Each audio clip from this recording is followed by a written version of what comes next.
Hey everybody, welcome back to the channel. We review anything and everything.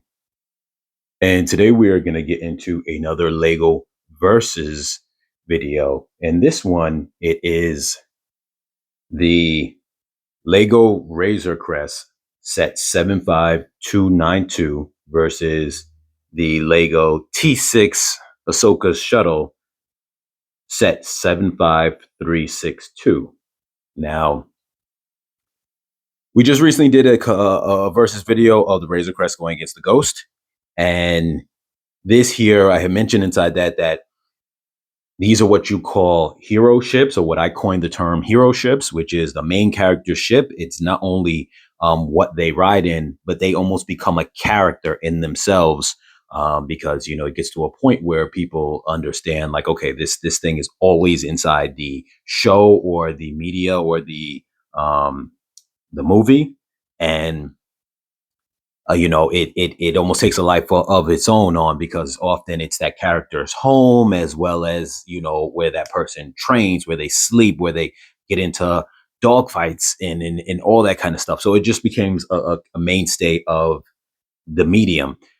Perfect example, and the first of its kind and the most iconic is the Millennium Falcon. And obviously you guys know that became to the point where it was so popular that it probably even rivals the pilot in itself, Han Solo, in regards to what is more popular, or what people view as more important to the medium, more so than the actual character himself is a ship.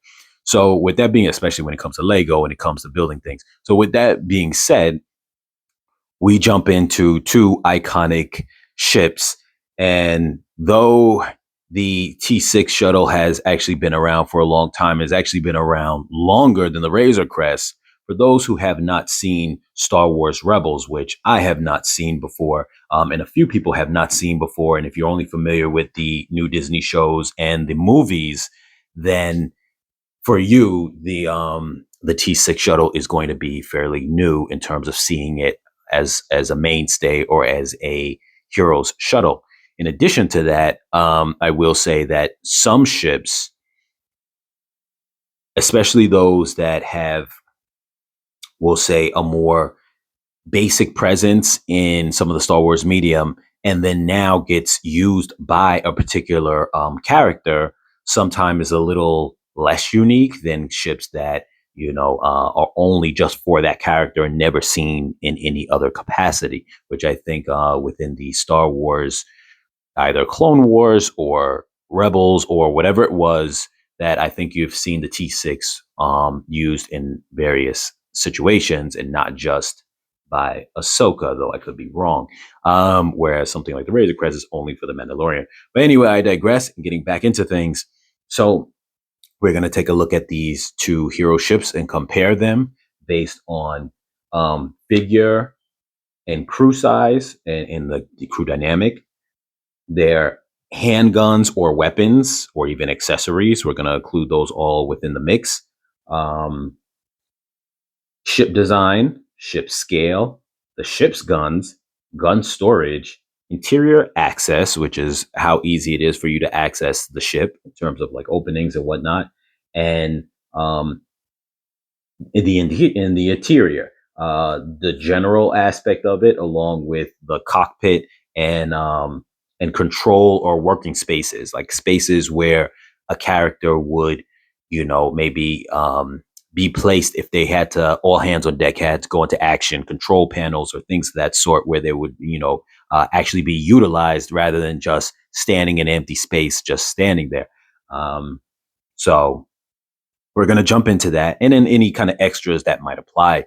So with that being said, the first thing we're going to start with is the figures and the crew. So first we're going to get into Ahsoka's set. And from this point on, I'll just reference it as the T-6's crew, and we'll reference the Razor Crest as the Razor Crest's crew. So with the T-6, the T-6 crew comes the T-6's figures come with 4 characters. Now, as far as the figures go, all of them look nice. All of them look amazing. So when it comes to comparing how they look versus how uh, the Razor Crest's crew. Let me just pull them back a little bit. How the Razor Crest's characters look. Um, so the Razor Crest, the characters look really nice, but I have to give this to Ahsoka's.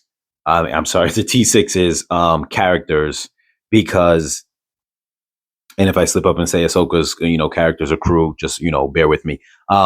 With the T6's characters, because all of them have amazing colors, amazing detail. Just you can see there's so much work that went into them in terms of like leg printing, all the patterns all over the upper torso, the things that come with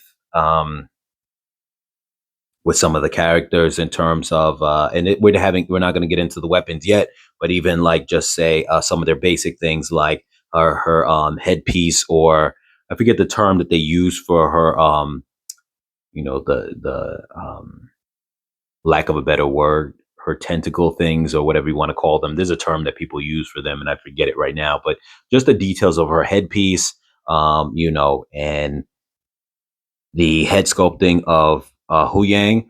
Matter of fact, let me pause for a moment, and I totally forgot to go into each character. I am sorry about that.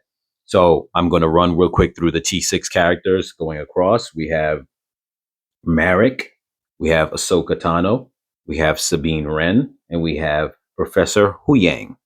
And then for the Razor Crest, we have Mando or the Mandalorian, we have Grogu, we have Grief Karga, we have IG-11, we have the Scout Trooper.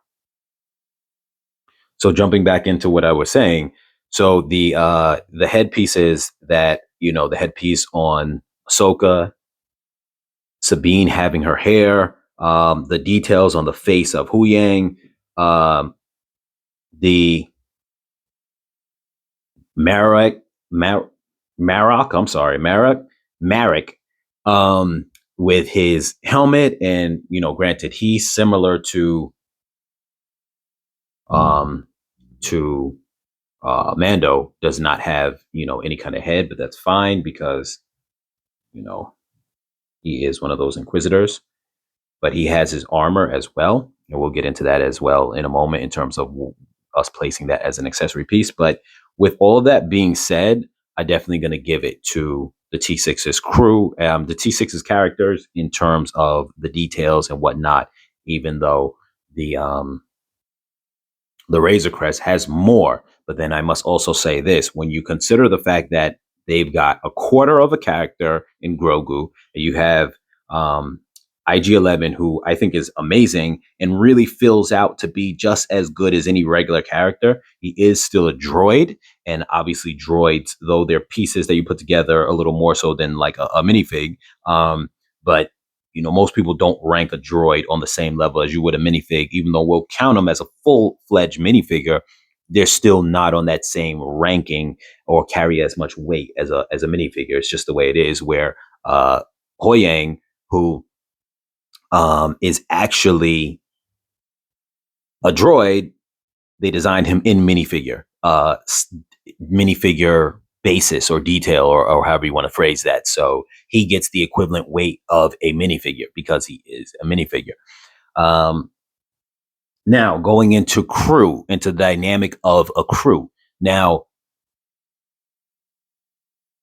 with this, sorry if when I was talking with some of the characters over here, I was zoomed in over here. I didn't realize. So I'm talking from behind the camera. So when it comes to crew now, and this is why I put the guys who are not a part of the crew at the end. Marek is not a part of the crew, so you have a 3-man crew in the T6, and then for Mando, I'm sorry, for the Razor Crest, you have a 4-man crew. At this point, we're not when we're going through figures, we're counting him being a quarter, but when we're going to actual crew size, obviously he counts as a crew member, so you have 4. So 4 versus 3. Obviously, this is one is a bigger ship than the other. And little note, jump in with affiliate link's going to be down below for you to purchase these on Amazon. The T6 goes for $80 and the Razor Crest generally goes for $140. So it's nearly double the price. So I want to throw that in there to give context as we go further along to say the crew size on the Razor Crest is going to be bigger than the crew size on the T6. But with that being said, the truth is that you're getting a non-functional when I say that too, I just mean it like he's a little kid, baby Grogu. So there's not really much he's gonna do in terms of quote unquote a crew on the ship. He's not gonna be manning anything. He's not gonna be whatever contributing in that way. He's more of just a passenger. So with that being said, they're almost equivalent to each other when you think of crew size, because he's really just sitting there to sit around. So with that being said, they really both have around the equivalent in terms of crew, in terms of manning the ship and the actual crew, being that they both come with an additional just bad guy for, the sake of that. So with that being said, they both kind of really equal out in that department. So I'm going to really say that they all equal out in that regards in terms of crew size. If anything, Huyang contributes a lot to functioning the ship as far as the show goes, whereas IG-11 doesn't. So crew size and crew dynamic, I'm going to give them really about a tie. Now, I just want to jump in a couple of details before I go any further, and that is so. Obviously, like I said, the T6 is coming from the Ahsoka show, and the Razor Crest is coming from the Mandalorian. And so, when it comes to the scope of the characters and the roles that they play and whatnot, obviously everything is being taken from the shows that they are from. Now, the Mandalorian and the crew that goes with the Razor Crest is really just from the show, The Mandalorian. As far as any details that I speak on in regards to the T6 and Ahsoka and all her characters, that's coming from the basis of the Ahsoka show. So we're not judging anything based on Clone Wars, Rebels, or anything of that sort. We're just going on based off Ahsoka, and that's it, the Ahsoka show. So with that said, I'll continue. Now we're going to jump into guns, and this is going to include handguns, and this is going to include any kind of weaponry or standard equipment that goes with the character. We're gonna base those things as well, even if they are brick built. So we're going to start off with the Razor Crest this time. You have, just count them up as the guns, regardless of the type of guns that they are, but we'll get into small details like that in a minute. So you have Mando has a gun. You have two guns on Grief Karga. You have two guns on IG-11, and you have one gun on the Scout Trooper, which is a total of 6 guns. So they come with a lot of guns, which is definitely really nice and definitely a big deal in regards to that. Now, as far as the T6's crew and their weapons, or figures, we're going to say right now, because going back to, like I said, what's coming with the set, not necessarily the crew, but just the figures, because obviously the bad guys are not part of the crew. You got a lot of stuff going on here. So first off, I'm not going to count Huyang's little backpack accessory, because even though it is kind of cool, but you could cancel that out with the fact that IG-11 has his little backpack thing to hold his gun. So I'm not gonna count that per se. But what I will count is, say, Marek's armor. So I'm gonna count Huyang's little setup device thing. His little toolkit. I'm gonna count that as one, because even though I have it built slightly different than the way that it normally is. We're going to zoom in on it a little bit.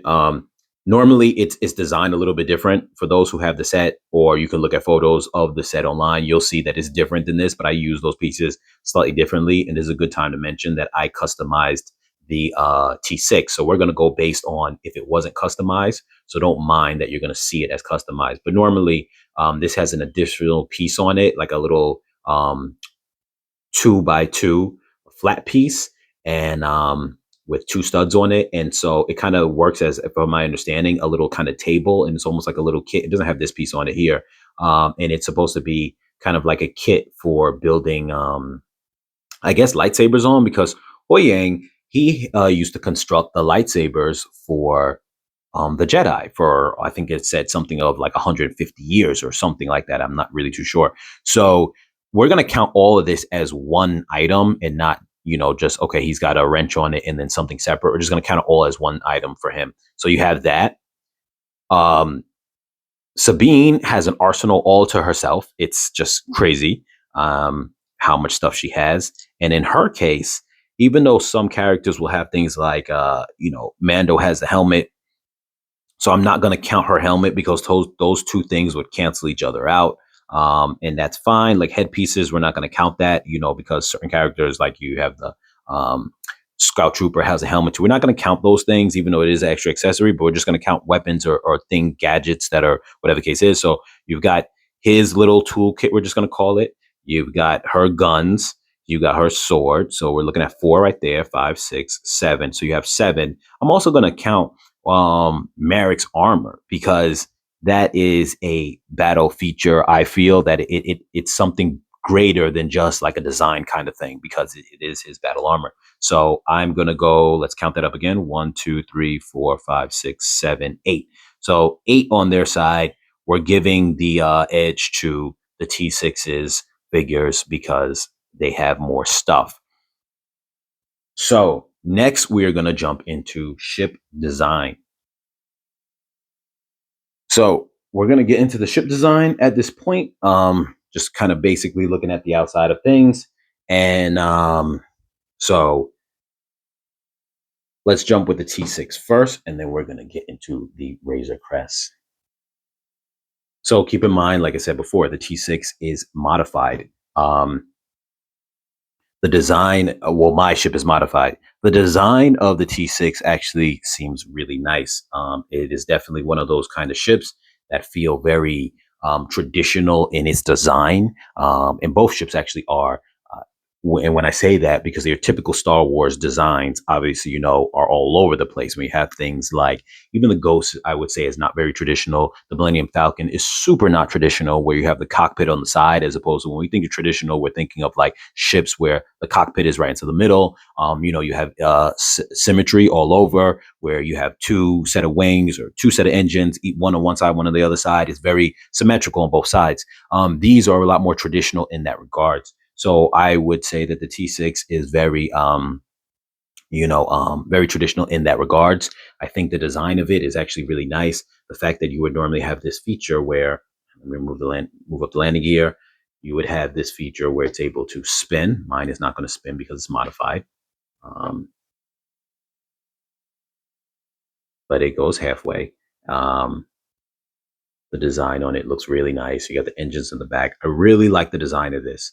We're going to get into what the next category, which is going to go right hand in hand with this category, is going to be scale. We're going to jump into in a moment where we're going to realize that there are some flaws when it comes to that. But each ship being different. But the design, I think, looks really nice, and it's very interesting. And it definitely is, though it's traditional in its design, but it's very unique and very, it's a really nice looking ship. I'm just going to give it that. We're not going to go too heavy into all that, but I think it's a very nice ship. Now, like I said, the Razor Crest is also very traditional in that it has basic symmetry, on both sides. It has a very kind of standard layout where you have your main cockpit in the front. It's very, long or rectangular in design for the base of the body, with wings sticking out from the sides, or engine plus wings, or however you want to phrase it. So very traditional in that regard. When it comes to,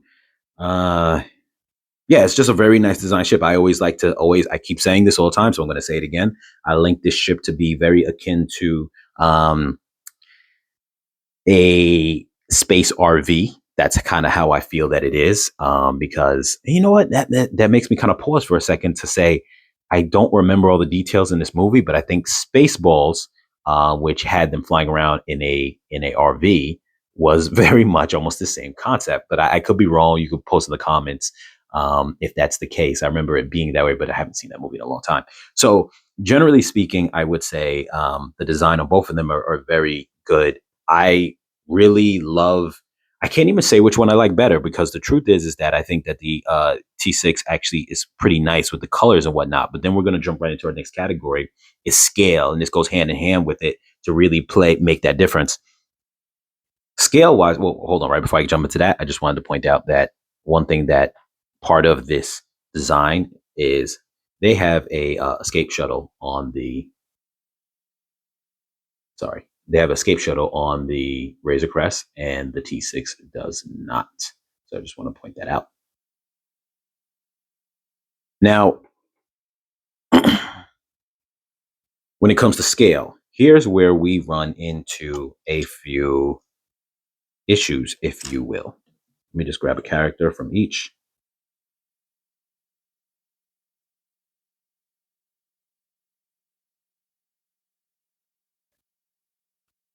So, scale. Let me just put this landing gear down real quick. I just want to make sure it doesn't move around. Scale wise, I always felt that at least in this Lego play scale design, play scale size, the Razor Crest feels very much like it's supposed to feel in the series. It very much feels that way. You know, it's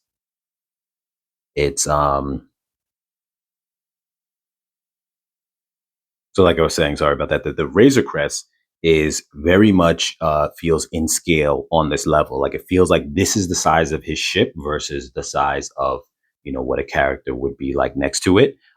It doesn't feel like it's too small at all, and it feels like it's a scale that just really works. You could picture him, one of the figures, just climbing up a board. There's plenty of room, plenty of room as far as the cockpit goes. The cockpit, though it's not, exactly to scale of the show, but at least it's comparable to where you have room for two seats. It doesn't have room for three, but it has two seats, but it's still very comparable in size because you do have some room on the sides. And though a figure can't really stand on there, it still gives you a sense of roominess that is more comparable to what is inside the show. Along with the fact that just the whole exterior in size and scope feels very much like the show, and then the interior definitely feels like the show as well, where or in canon as well, where you would have that kind of room on the inside. I know you can't really see it all that well right now, but room on the inside where a person can. Let me see if I can open up the back. It's always hard holding this, but you get a sense of the scale. Um, And look at all that. Look at all that space inside there. Just like in the show, all that cargo space that you have in the show, it really looks like it's the same size as will be in the show. From him to run from the front of his ship to the back of the ship, it really does feel like that same amount of space for the most part as you would have inside the show, especially for the size of the Lego character, including these kind of front pocket areas on this side and on the other side where he would normally dig in or go to the bed area or whatever he had to do. You have that probably even more space in these front areas than what was normally on the show. Because on the show, it's like right when he got to the that kind of middle portion right here. I know it's not easy to see, but that middle portion right here in the show, it literally was almost like digging into a cubby when he went inside here. Like he couldn't even like walk through it. He almost had to like jump his whole body into the sleep area, and that was it. You couldn't walk through it. Where here gives you considerable amount of space where even the sleeping quarters and even that weapons area, but especially the sleeping quarters, feels like you have. Hold on, this is not aligned correctly. You got to figure out why that always does that. But anyway, even the sleeping quarters here, it's almost like a full size room in this case. You know what I mean? Where the character can actually, he can't fully stand up, but almost. But he's definitely like when he tucks in to go to sleep, It doesn't feel like something where he's crawling in there to get in there. Like in the show, it feels like there's a decent amount of room. So the scale on this feels really good. But when it comes to the T6 shuttle, that's where a huge problem comes into play because this scale right here is super small. Case in point, we're going to point out a few things. This right here, though it looks nice and it's cool, there's nothing wrong with it. This is the rear turret inside the show. Now, I don't expect everything to be exactly in scale, but I'm just pointing this out to just kind of show. I'm going to point out a few things that make you realize how small this ship is in scale versus what it's supposed to be. Keep in mind, I'm going to keep Huyang right there. So I'm sorry, I always butcher his name. So I'm sorry if I'm butchering his name now. I always get it confused with Huyang and Hoyang. But Huyang. So this right here is supposed to be a rear turret that a person would be sitting in, and they're sitting in it similar to the guns, like say on the Millennium Falcon, where you sit in it, and then it has the two guns facing this way, and you would hold on. Okay, yeah, just getting my bearings in terms of the category that's coming next because we're going to get into the guns or external firepower in a bit. But so just making note of this right here, that would be the size of something like this in canon. That turret would probably be like the size of my hand, and a figure would be in it, and they would be shooting from it with like guns on the sides. It would be the whole crystal ball thing and guns on the side. Now, obviously, that's not going to be the scale that they're going to make things, but I'm just pointing that out that that's how that would be. This right here is actually in the show, a little doorway to go into it opens up, like opens like that, and then people go into it. This right here is a whole area where someone will walk into. This whole part right here is supposed to be an internal area where people can walk around in. And she's got Ahsoka on her ship has this main room. I don't know how many different rooms it has on it, but you'd have this main space, which is almost like we'll call it the common area, where you can make a table come up from the ground to have for you to, display things, holograms, do tasks on a work table, and then it can go back into the ground. And that same room could be used as a training room. So it's almost this general common area that's very big, almost like a big living room space. That has room for you to do multiple things. And even if you didn't have areas for beds on the ship, at least if you had that common space there, that would definitely feel, really good to say, okay, like I've got that common space there. And then the cockpit, which as we go to the cockpit area, the cockpit, if I'm not mistaken, is supposed to have 4 seats, I believe, in canon universe. Now, they could have got away with at least maybe giving us 2, and you would feel like similar to the Razor Crest that even though it's a little watered down in scale, at least 2 seats would make you feel like, okay, I could at least mimic Hoyang and Ahsoka in the front seat together the way they would be most of the time in the show flying around. Whereas with the Razor Crest, you can mimic uh, Mando and the child in the front cockpit area together.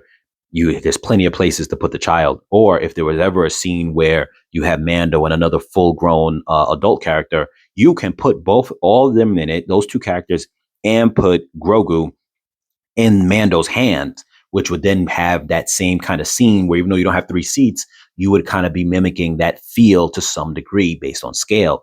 Where the T-6 shuttle, you cannot mimic that feeling in scale, not even halfway. Halfway would be having 2 seats. You can't even do that. You have 1 seat. So that is, in scale wise, all the things that I just mentioned completely take away from the scale of the ship. Now, granted, this ship is $80 as opposed to being 140. Now, if this ship was something, 140, 160, $160, maybe they would have gone that route, boasted it up a little bit bigger. But the truth is, I really don't feel that this ship needed to be that much bigger for them to accomplish what they needed to accomplish. So if they needed to just increase the price for about $20, I don't think that would have made a difference to just simply expand the wings a little bit more outwards from where this part is, the circular part. You could have made this piece right here come out maybe about an additional, say, 2 studs. That might have been a total of like 4 studs wide to come out here because you have that empty space here. So say if it's like right where this line is, where this piece right here, these 2 beams, say if this whole part here was that wide, right? And then you had a top that just laid on it, like you could lift it totally up and then like plant it on it. Maybe there's some beams where it like clicks onto it.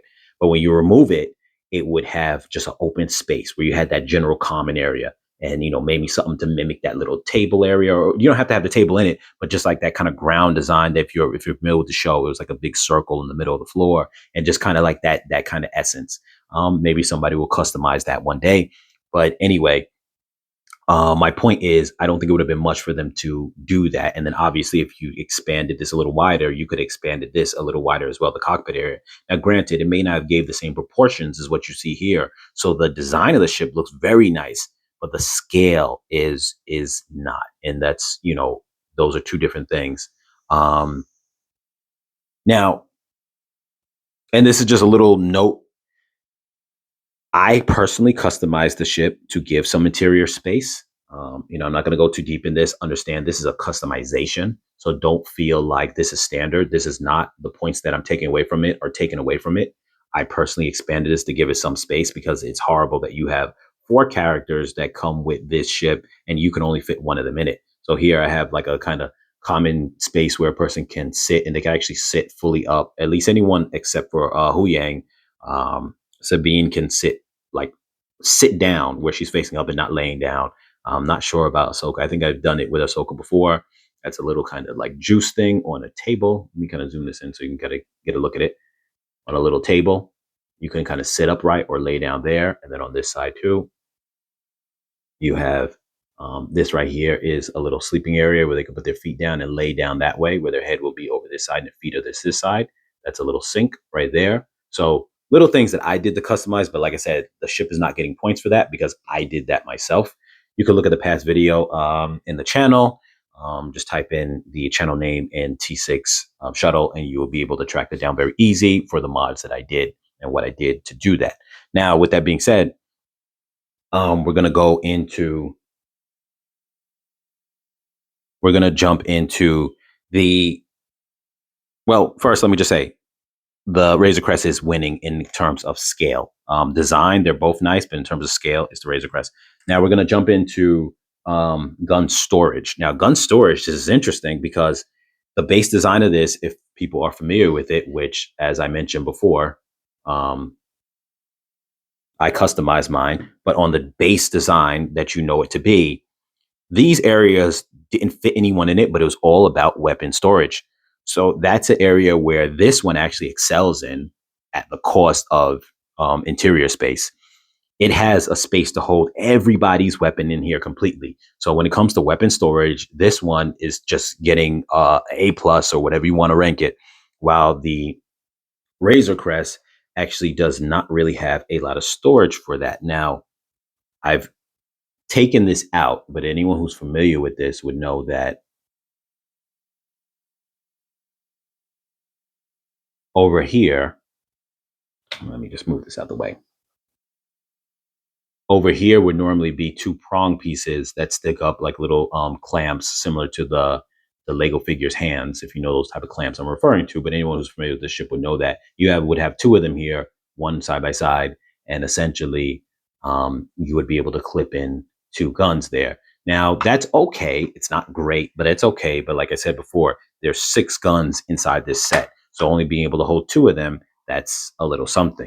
Now you could hold 3 guns here on these clips, but you have to understand these are intended for the spring shooters. So if you get, by default, these are where the spring shooters go. You could take them out, but then you'd have to knock points for the fact that the spring shooters are not there. So that's definitely something that we would have to get into as well when it comes to storage. Those are part of the weapons. And I just realized too, I skipped order in terms of firepower on the ship. So we're going to go back to that in a moment. But I went out of step with the whole gun storage for their personal weapons.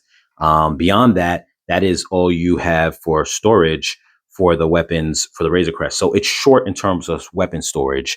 And even if they said, okay, we're not going to have at least 1 gun space for the Scout Trooper, you still are flawed that you don't have space to hold a total of 5 guns and the 3 of the spring-loaded missiles.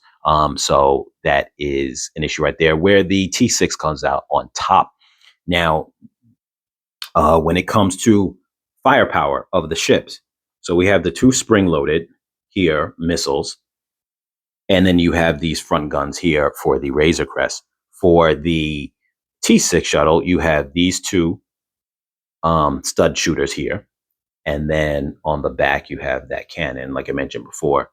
Um, those thrusters look so nice. I just got to point that out because I'm really a big fan of those. But you have this rear-facing cannon right there as well. So I would say, honestly, when it comes to that, they're somewhat about equal. Size of the guns, yes, are different, but in terms of how many guns, they both actually seem to kind of rival each other to a degree. So I will say that they're both really equal in that department. Um, Now we're going to go into interior access. So the access for the T-6 is actually very good. Getting inside the cockpit obviously is easy, and there's no problem with that. We're not talking about the interior space, but just how easy it is to access. Now, for this, where these would be the weapon compartments, it would be easy to access too, because you just lift it up and you throw your weapons in. So it's very easy to get to. The Razor Crest is also pretty easy accessible in terms of like the cockpit area. This thing all comes down for easy access, though it's kind of a pain to see it when it comes to like angles of like camera, but at least you have, so much. And I'm going to change the camera angle. So, you can see this a little bit better, but there is a lot of space here. Those are the carbonites falling out. I'm just going to put them to the side. Obviously, you guys already know about these here, so we're not going to make a big deal of them. But in terms of access for this ship, you can see there's just so much access. The whole thing comes down. So that's a plus for this in terms of access. Though, to be honest with you, that access is great when you're looking at it from the side, like this, you have your head to ground level of a table when you're playing with the figures and the characters. But when it comes to this, was where I put those little clips here. This is like a makeshift little weapon storage that I put on the inside. But like I said, there's a customized feature, so we're not going to go into that. When it comes to the access, though, of this, as this is the topic that we're on, interior access, I prefer when you have an overhead thing. I'm not going to necessarily knock this, but because it's really only a detriment when it comes to like camera angles and you being above to trying to look at it from above. Whereas if you bend down low, you can access everything you need in terms of play wise. But at the same time, I'm not a fan of how you access that, where just a little note when it comes to the UCS version, not to say that this version would be comparable to that, but all the access is from above, which, everyone's taste might be different. Maybe they don't like for it to be that way. But anyway, this is definitely easy because they pull down very easy, but just coming in from the side sometimes can be a little bit tedious depending if you're coming from above. But with that being said, I think they both have great access points. Now comes interior space. So we have two aspects that we're going to really kind of cover. First is the general interior space. When it comes to general interior space, as we already mentioned, going in the category of scale when it comes to the T6, it's horrible with interior space. Now, mind you, I have a customization which kind of changes that, and there was a very reason why I did the customization. But just in general, it's horrible when it comes to interior space. You really only have one interior space, which is just the cockpit, and that is it. For the Razor Crest, you have a lot of interior space. You have the cockpit area, which is actually a very nice cockpit area and very spacious for what it is. It's not the largest, but it definitely compares to all the other hero ships out there. The Ghost has a cockpit seat with a gunner, even though it's two separate things, but we'll consider both of those part of the cockpit. So you have a two-seater position. This has a two-seater position. The Millennium Falcon, the play scale level, has a two-seater cockpit. This has a two-seater cockpit, but this one has some of the most spacious two-seater cockpit. Even though you can't really take advantage of it in terms of doing anything, it still just gives you that kind of extra room. Some people have even customized where they remove this kind of smooth panel, and then you're able to put a studded panel there so you can put things along there or even put Grogu on there. So that gives you an option. But the point is, it's a lot more spacious.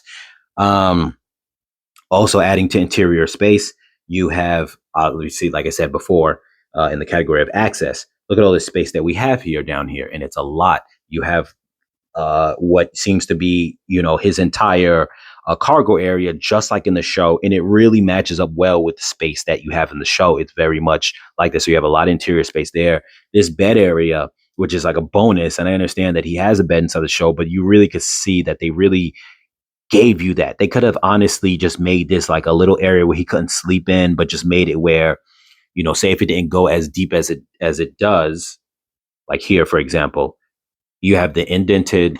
Let me try to adjust this so you could see it a little bit better. Let me move this T6 a little bit out the way. So here,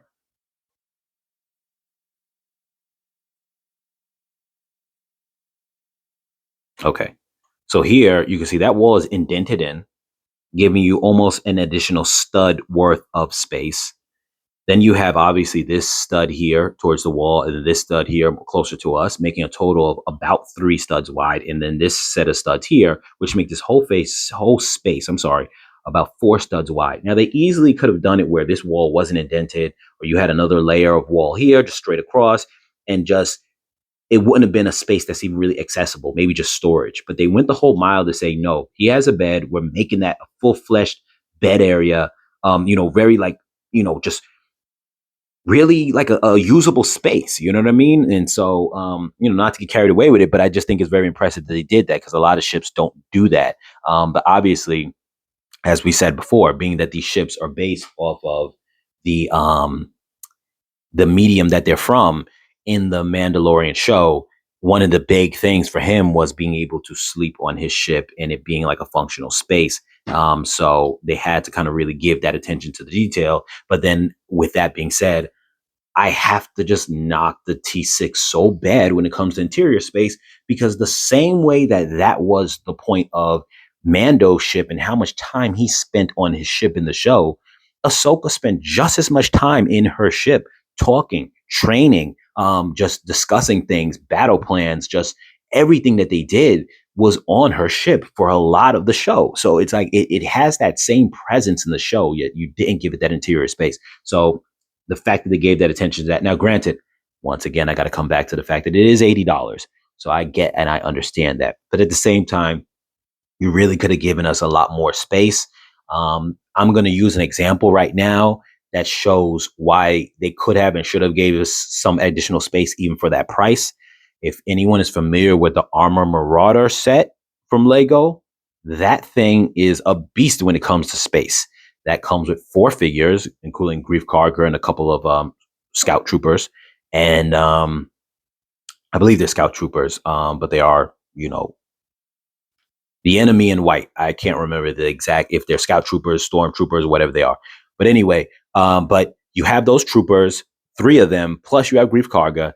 You have so much space in there in the interior for them to move around in. You have seats. It's just crazy. And for $40. So this is double that price. Now, granted, it looks more exotic, but space wise, they literally could have gave us that same equivalent space, which that is a 4 stud wide interior space, if I'm not mistaken, with those indented walls similar to the one I just showed you here, where how the bed is, where it gives you, feels like an additional bit of space.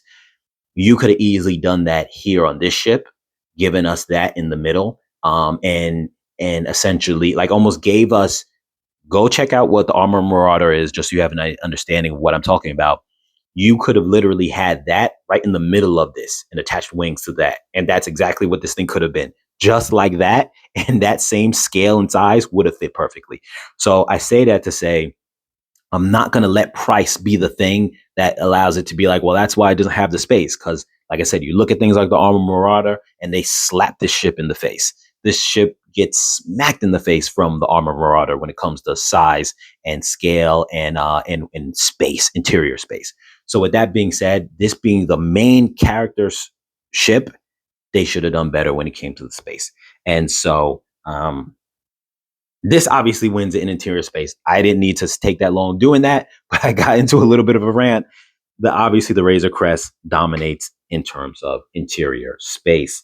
Now, the next thing we're going to speak on in regards to interior is cockpit slash control space, or you know, like where the characters would man the ship, all hands on deck.